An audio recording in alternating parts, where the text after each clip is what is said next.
Halo semua, selamat datang kembali di channel Fast Movie. Di video kali ini Fast Movie akan melanjutkan part 11 dari series Better Call Saul. Diketahui bahwa Kim dan Saul telah mengantongi informasi sensitif Kevin yang mereka peroleh setelah menyewa jasa detektif bayaran. Mereka berencana menggunakan informasi itu untuk melawan Mesa Verde supaya Tuan Hacker tak jadi digusur dari rumahnya sendiri. Hanya saja sebelum rencana itu terrealisasi, Chris ternyata sudah mencium bau-bau pengkhianatan yang Kim lakukan. Akankah Kim tetap akan melanjutkan rencananya? Untuk tahu jawabannya, yuk kita langsung aja masuk ke alur filmnya. I'm a lawyer, not a criminal.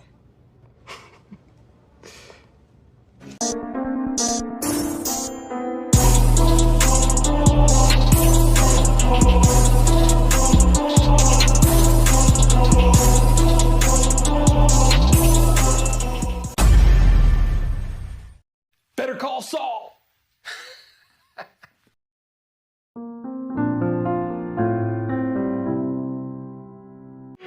Yup. Let our family help find your freedom at Mesa Verde. Selain telah mengantongi informasi sensitif dari Kevin, Saul juga berencana memparodikan video iklan komersial Mesa Verde, yang tentu saja video ini akan menampilkan segala bentuk fitnah yang nantinya dapat menjatuhkan nama besar Mesa Verde di hadapan masyarakat. Dengan bantuan kru filmnya, Saul mulai melakukan proses syuting di tempat salon Nyonya Nguyen. Proses syuting itu memakan waktu kurang dari sehari, yang ketika Kim pulang dari kantor, ia menyempatkan waktu untuk datang ke tempat tersebut.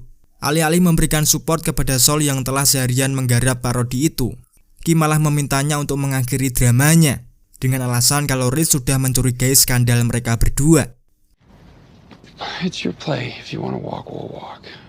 Di lain sisi, kini Nacho tengah mengatur pertemuan dengan Gus Fring di stasiun kereta yang sudah terbengkalai. Dalam pertemuan itu, Nacho cukup terkejut ketika melihat kehadiran Mike di sisi Gus Fring. Yang tentu saja di sana Nacho bertingkah seolah-olah ia baru pertama kali melihat Mike di tempat ini. Nacho memberitahu Gus bahwa Lalo menggunakan informannya, dalam hal ini yakni Domingo, untuk mengadukan semua bandar Gus Fring kepada DEA. Menyikapi hal itu, Gus segera memerintah Victor untuk mempromosikan dealer tingkat bawah yang hanya tahu sedikit tentang operasi narkobanya. Tujuannya supaya penangkapan besar-besaran ini nantinya tidak akan menimbulkan masalah besar. Nacho kemudian melanjutkan bahwa Lalo akan terus berencana merusak bisnisnya, sampai membuat Gus kehilangan kepercayaan dari Don Eladio. Gus kemudian menjelaskan kepada Nacho kalau masalah Lalo akan diurus langsung oleh Mike, yang berarti Nacho hanya akan melapor kepada Mike mulai dari sekarang. Setelah Victor dan Gus pergi, Nacho sempat mengungkapkan unek-uneknya perihal apa yang Gus Fring pernah lakukan kepadanya, yakni ketika Victor dan Tyrus menembaknya dan meninggalkannya sendirian di tengah gurun pasir. Mike menjawab bahwa dia telah memperingatkan tentang hal ini di saat pertama kali Nacho berencana untuk menjatuhkan Hector, yang menyeratkan bahwa apapun yang terjadi adalah kesalahan Nacho sendiri. Ketika Nacho menyebutkan bahwa Gus mengancam akan membunuh ayahnya, Mike berjanji untuk membantunya, dengan catatan Nacho harus membantunya untuk menyingkirkan Lalo terlebih dahulu. Dalam upaya menyingkirkan Lalo, Mike ini melakukan serangkaian penyelidikan secara mandiri guna membantu polisi menemukan pelaku pembunuhan petugas Travelware yang Lalo lakukan tempo hari lalu. Mike kemudian mendatangi Lily, seorang petugas perpustakaan yang kini berstatus sebagai saksi dalam kasus pembunuhan yang Lalo lakukan. Dengan kemampuan komunikasinya, Mike berusaha menekan Lily supaya ia kembali menghubungi kantor polisi dan menyebutkan kalau pria berkumis yang mengendarai mobil Monte Carlo tahun 1970 adalah pelaku pembunuhannya. Hingga tak perlu waktu lama, Lalo yang saat itu sedang berkendara di jalan, ia langsung diamankan di saat itu juga. Turn the vehicle off and drop the keys out now. Saul baru saja menyelesaikan kasus prostitusi yang dialami oleh dua PSK ini. Begitu tugasnya selesai, Saul ternyata memiliki rencana untuk mengerjai Howard yang saat ini sedang makan siang bersama Cliff. Jadi Saul meminta dua PSK ini untuk menghampiri Howard dan bertindak seolah-olah Howard pernah menyewa mereka, namun Howard belum membayarnya. Sementara di luar restoran, Saul tampak puas melihat Howard berhasil ia permalukan di depan umum. Seperti yang diketahui bahwa Kim dan Saul sepakat untuk mengakhiri dramanya. Untuk itulah Saul menghadiri undangan Kim ke kantor Swickert & Coakley untuk melakukan penyelesaian kasus Tuan Hacker. Di sana Kim menawarkan angka $45,000 kepada Hacker. yang ternyata penawaran itu langsung ditolak. Dan yang lebih gilanya lagi, Saul menuntut biaya penyelesaian sebesar 4 juta US dollar. Tentu saja permintaan Saul sangatlah tidak masuk akal, di mana hal itu membuat Kim sangat kesal. Apalagi Saul sebelumnya sudah sepakat secara lisan perihal nominal yang disepakati antara kedua belah pihak. Kegilaan Saul ternyata tak berhenti di situ. Tanpa sepengetahuan Kim, Saul menayangkan video fitnah tentang Mesa Verde, yang apabila video itu sampai tersebar, dapat menjatuhkan reputasi perusahaan. Evidence was as clear as day. My bank was funding terrorism. Stop it. I'm Saul Goodman. Di sana Kim menentang perilaku Saul ini dengan pasal perilaku tidak etis dan menganggapnya sebagai tindakan pemerasan. Yang ternyata Saul dapat dengan mudah mengcounter ucapan Kim ini dengan menunjukkan foto yang diambil dari rumah Kevin, yang ternyata Kevin sama sekali tidak memiliki izin untuk menggunakan foto ini sebagai logo perusahaannya. Di atas tuntutan hukum, Jimmy mengancam perintah pengadilan untuk tidak menampilkan logo tersebut. We'll be seeing a lot of each other. Till next time. Setelah Saul pergi, tim kuasa hukum Kevin berjuang mencari cara untuk menghadapi ancamannya. Kevin kemudian pergi dari ruang konferensi, di mana Kevin ternyata diam-diam menelpon Saul dengan maksud ingin menyetujui kesepakatannya. Mereka berdua bertemu di garasi parkir, di mana Saul menjelaskan persyaratan jika Kevin memang ingin damai. Pertama, Eket harus diizinkan untuk tetap tinggal di rumahnya. Dan yang kedua, Kevin harus membayar fotografer sebesar 100.000 US dollar sebagai biaya hak cipta karena telah menggunakan karyanya untuk keperluan logo perusahaan.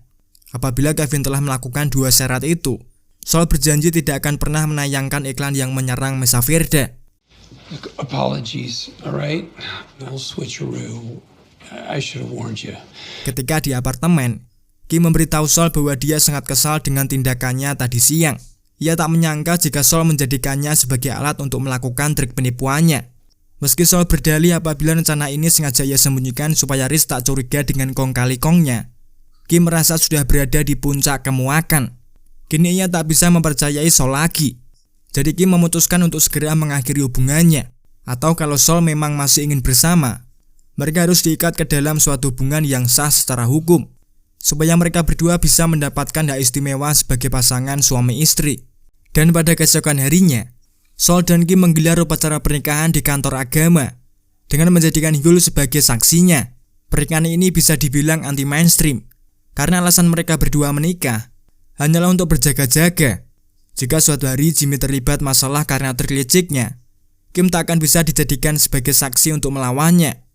You may kiss.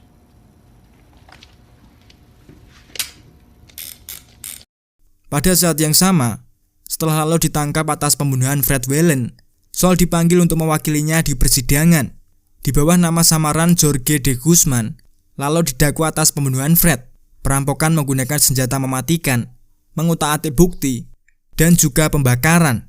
Dalam persidangan perdana ini, Saul memberitahu hakim bahwa terdakwa mengaku tidak bersalah. Hakim kemudian menjadwalkan sidang pra-peradilan dalam waktu 6 pekan ke depan. Kemudian di ruang pribadi, Lalo dan Saul berdiskusi tentang kasus tersebut. Lalo ternyata tidak menginginkan kesepakatan dengan penuntut atau menjalani persidangan. Dia hanya ingin dibebaskan dengan jaminan.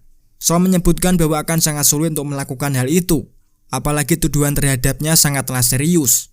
Lalu memberitahu Saul apabila dia akan menjadi teman kartel jika Saul berhasil melakukannya.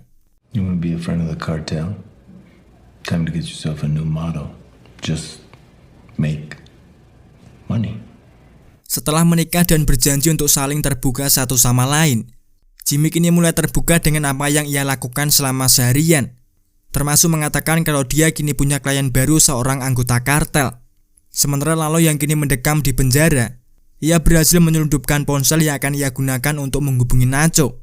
Ternyata Lalo menyadari apabila gaslah yang telah mengatur penangkapannya, sehingga Lalo meminta Nacho supaya memberi gas pelajaran dengan membakar salah satu cabang restoran Los Pollos Hermanos. Nacho kemudian segera mengatur pertemuan lain dengan Mike, di mana ia bersikeras bahwa Mike harus menepati janjinya untuk mengeluarkan dia dan ayahnya dari lingkaran permainan, karena sekarang Lalo berhasil ia tangani. Mike saat itu tidak menanggapinya. Sebaliknya, dia meminta Nacho untuk memberinya informasi yang saat ini ia sembunyikan. Setelah mengetahui tentang rencana Lalo, Mike mencatat bahwa Lalo ternyata masih terlibat. yang berarti janjinya belum bisa ia lakukan. Sementara saat itu Gas tengah menghadiri rapat yang dihadiri oleh pemilik anak perusahaan Madrigal Elektromotif. Di hadapan Peter, CEO Madrigal, Gas melaporkan pendapatan kuartal perusahaannya yang ternyata terus mengalami kenaikan. Selain sebagai investor restoran Los Pollos Hermanos, ternyata Peter juga punya andil yang sangat besar terhadap bisnis obat-obatannya. Di mana setelah rapat itu dilakukan, Gas diam-diam menemui Peter dan Lydia di dalam kamar hotelnya. Dalam kunjungan itu, Peter mengeluh tentang keterlambatan dalam pembangunan laboratorium karena sudah terlalu banyak uang yang ia habiskan, tapi progresnya masih belum menunjukkan hasil. Selain itu, Peter juga mencemaskan bahwa akan sangat sulit baginya untuk mendapatkan dana lebih lanjut. Ia khawatir korupsinya di Madrigal cepat atau lambat akan terungkap. Gas meyakinkan Peter bahwa masalah ini akan segera ia atasi. Jadi Gas memintanya untuk sedikit bersabar karena rencana kita tinggal sedikit lagi. Setelah Peter mengiyakan ucapan Gas, pembicaraan mereka segera beralih topik untuk mencari cara mengurus Lalo. Lydia menyarankan agar Gasfring membunuh Lalo di dalam penjara. Sebuah ide yang langsung Gasfring tolak. Dengan alasan kalau Lalo terbunuh di kota ini, kartel pasti akan menganggap itu adalah perbuatannya, di mana hal itu berarti perang yang di luar persiapan kita. Dengan sadarnya Lalo perihal keterlibatan Gas dalam penangkapannya, kini Mike mendatangi Saul untuk memberikan semua bahan yang nantinya dapat ia gunakan untuk mengeluarkan Lalo dari penjara. Tentu saja Saul kebingungan tentang apa hubungan Mike dengan Lalo. Meski di sana Saul tak mendapatkan jawaban secara jelas, Saul tetap menerima semua berkas yang Mike berikan. Sementara itu ketika Gas kembali ke rumah, dia ingin mempertahankan peran Nacho sebagai mata-mata di bisnis Salamanca. Meski harga yang harus ia bayar ialah dengan meledakkan restorannya sendiri. Kembali ke ruang pengadilan, Saul memberitahu hakim bahwa saksi utama dalam kasus tersebut telah dilatih oleh seorang detektif swasta. Jaksa penuntut pun juga telah mengakui fakta ini. Selain itu, Saul juga telah menyewa aktor bayaran untuk memainkan peran sebagai keluarga palsu Lalo. Hal ini ditunjukkan untuk membantah adanya klaim bahwa terdakwa tidak memiliki ikatan komunitas dengan Albuquerque. Berdasarkan faktor-faktor tersebut, hakim menerima argumen Saul untuk memberikan jaminan kepada terdakwa. Namun mengingat beratnya tuntutan, hakim menentukan biaya jaminan sebesar $7 juta. Di sana Lalo berbisik jika dia bisa mendapatkan uangnya, tapi Saul harus mengambilnya sendiri. Selesai persidangan, Saul merasa bersalah karena telah membebaskan Lalo. Apalagi saat itu Saul melihat betapa kesalnya orang tua Fred dengan hasil persidangan tadi. Konflik batin itu segera terpecah setelah Howard menghampiri Jimmy. Di sana Howard kembali menyinggung perihal pekerjaan yang ia tawarkan. Jimmy pun menjawab kalau ia masih mempertimbangkannya. Howard kemudian membatalkan tawaran itu karena ia berspekulasi kalau tawaran kerja itu membuat Jimmy kesal. Spekulasi itu berdasarkan pada aksi Jimmy ketika ia mengirimkan PSK di saat Howard tengah makan siang bersama koleganya. Dengan nada penuh simpati, Howard memberitahu Jimmy kalau Howard menyesal telah membuat kesehatan mentalnya terganggu. Ungkapan itu merujuk pada tragedi kematian Chuck. Perkataan itu tentu saja menyulut kemarahan Jimmy. Selain menyalahkan Howard atas kematian kakaknya, dengan lantang Jimmy juga mengungkapkan apabila bekerja di HCM sudah bukan levelnya lagi. Howard kemudian berjalan keluar demi menghindari keributan di muka umum. Sementara Jimmy terus menyumpah serapai Howard dari belakangnya. Didn't take the job because it's too small. I don't care about it. Beralih ke hari berikutnya, di ruang tahanan Lalo memberi instruksi kepada Saul perihal lokasi di mana ia harus mengambil uangnya di padang pasir. Lalo berujar apabila sepupunya akan menemuinya di sana pada pukul 9 pagi. Di sana Saul sempat menolak, sehingga dia menyarankan supaya Lalo memerintahkan Nacho saja. Untuk beberapa pekerjaan, Lalo memang percaya dengan Nacho, tapi dengan uang $7 juta, orang seperti Nacho akan sangat mungkin mengkhianatinya. You're the right guy for this. You're nobody. I mean, no offense, but nobody's gonna look twice at you. Ucapan itu ternyata membuat Saul berubah pikiran.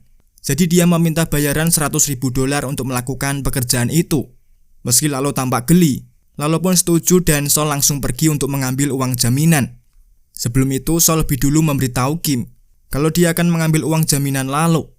Yang tentu saja hal itu membuat Kim sangat khawatir. Pergi ke perbatasan untuk mengambil uang $7 juta tentu akan sangat beresiko.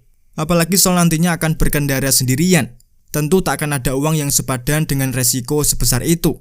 Tetapi Saul kembali meyakinkan apabila pekerjaan ini adalah tugas yang sangat sederhana. Apalagi dengan mobil bututnya, Sol yakin tak akan ada orang yang mengira jika di dalamnya ada uang jutaan. Sementara itu, si kembar Salamanca terlihat tengah masuk ke dalam berangkas keluarga untuk mengumpulkan uang senilai 7 juta dolar untuk Lalo. Setelah itu mereka segera bersiap untuk bertemu dengan Sol di tempat yang sudah ditentukan. Ternyata ada salah satu anak buah Salamanca yang sengaja menjual informasi ini kepada oknum tertentu. Mereka kemudian bertemu dengan Saul Goodman di tempat gurun sesuai petunjuk Lalo, dengan ekspresi bingung melihat bagaimana cara Saul memperkenalkan dirinya. Tanpa sepatah kata mereka langsung menyerahkan 2 tas penuh berisi uang cash dan kemudian segera pergi dari tempat tersebut. Tak berselang lama Saul kemudian juga ikut menyusul. Selama perjalanan pulang Saul sempat mengecek ponselnya, yang ternyata di daerah ini sama sekali tak ada sinyal. Keadaan ini diperparah dengan adanya mobil yang sepertinya tengah mengikuti Saul dari belakang. Saat itu Saul masih bisa berpikiran positif, hingga akhirnya ada 2 mobil lagi yang langsung memotong laju mobilnya. Ketika orang-orang itu keluar, ternyata mereka semua hampir dilengkapi dengan senjata api. Tentu saja Saul tak ada pilihan lain selain menyerahkan 2 tas berisi 7 juta dolarnya. Aksi mereka ternyata tak hanya berhenti di sana. Perampok itu juga berniat untuk membunuh Saul, hingga kemudian sesuatu tak terduga terjadi.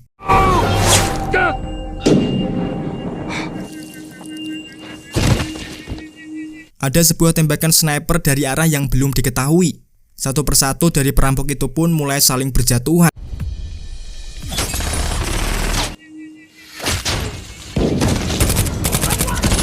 Di sana Saul hanya bisa berlindung di balik mobilnya, sembari melihat pembantaian ini dari kedua matanya.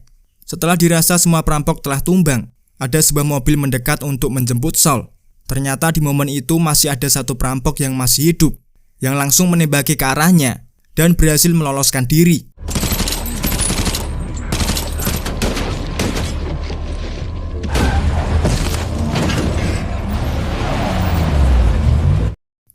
Ternyata orang yang menyelamatkan Saul dari bahaya ini ialah Mike.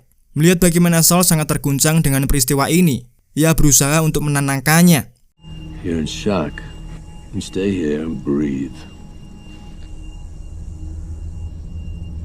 Karena mobil Mike mengalami kerusakan dalam baku tembak tadi, hal itu memaksanya untuk menggunakan mobil Saul. Selama perjalanan pulang, Mike terus mencoba menghibur Saul, yang saat itu masih terlihat sangat trauma. Belum ada setengah jalan, tiba-tiba mobil Saul mogok di tengah gurun pasir. Setelah dicek ternyata ada bagian mobil yang rusak akibat terkena tembakan, sehingga Mike langsung mengeluarkan uang, mencopot plat nomor mobil itu, dan tutup bensin yang berisi alat pelacak GPS. Sebelum mobil itu dibuang ke jurang, Saul lebih dulu mengambil botol minuman pemberian Kim, yang ternyata botol itu juga sudah rusak akibat terkena peluru. Dengan satu orang yang masih melarikan diri menggunakan mobil, Mike memilih untuk berjalan memutar demi menghindari jalan utama. Tujuannya supaya satu perampok yang kabur itu nantinya tak akan bisa menemukan mereka. Sepanjang perjalanan, Saul terus mengeluh tentang betapa capeknya berjalan di atas gurun, sembari membawa 2 tas penuh berisi uang. Karena Mike tak mau gantian membawa barang, Saul punya inisiatif untuk membuat lubang guna menyimpan semua barang berat. Ide Saul itu tentu saja langsung ditentang, karena selain tanah gurun ini tandus, akan sulit menemukan lokasi lubang ini secara pasti di tengah padang pasir. Selama perdebatan itu, Mike menyadari adanya sebuah mobil perampok tadi yang melaju seperti tengah mencari mereka. Spontan Mike langsung meminta Saul untuk menghentikan penggalian dan melepaskan semua benda-benda yang dapat berkilau. Dengan kembalinya mobil itu, Mike berasumsi apabila perampok itu sudah menemukan mobil Saul yang sudah ia buang ke dalam jurang. Mereka kemudian melanjutkan perjalanan dan baru berhenti ketika mereka menemukan lokasi strategis untuk bermalaman. Di sana Saul berusaha untuk mencari sinyal supaya bisa memberi kabar Kim terkait kondisinya saat ini.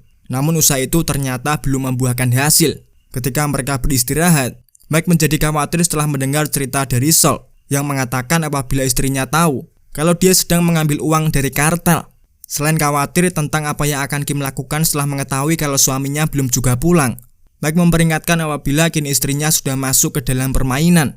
Just told her the truth, a little slice of the truth. She's not in the game. Yeah. Ucapan Mike barusan memang sangat masuk akal. Apalagi ketika Kim menyadari jika Saul belum juga pulang selama lebih dari 1 hari. Kim yang cemas saat itu berpura-pura menjadi pengacara Lalo demi bisa bertemu dengannya di penjara. Di sana Ki menanyakan lokasi di mana ia mengirimkan suaminya. Ternyata Lalo tampak kurang senang jika identitas aslinya diketahui orang lain tanpa izinnya. The hell are you that he tells you my business?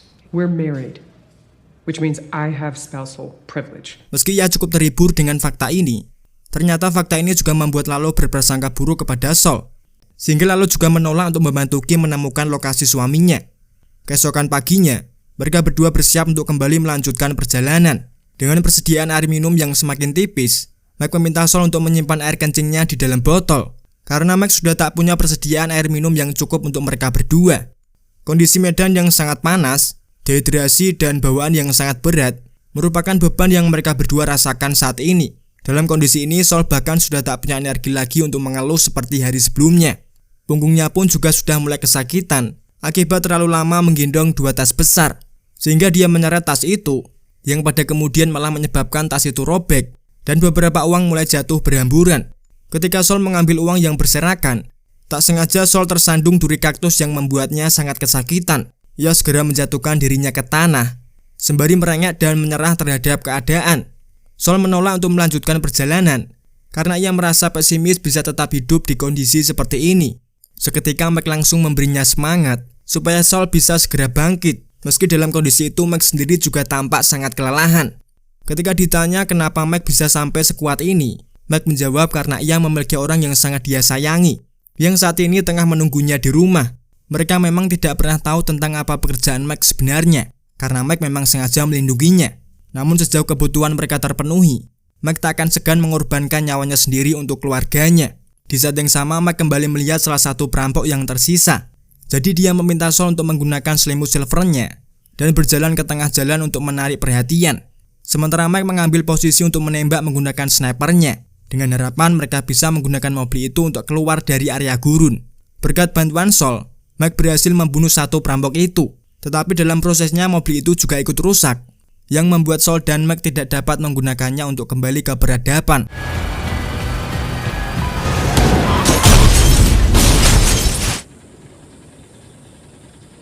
Tembakan Mike juga menghancurkan air pria itu, yang membuat Mike sangat kecewa. Namun hikmah dari kejadian ini membuat mereka mendapatkan semangat baru. Saul kemudian meminum air seninya dan mengambil tas uangnya untuk melanjutkan perjalanan.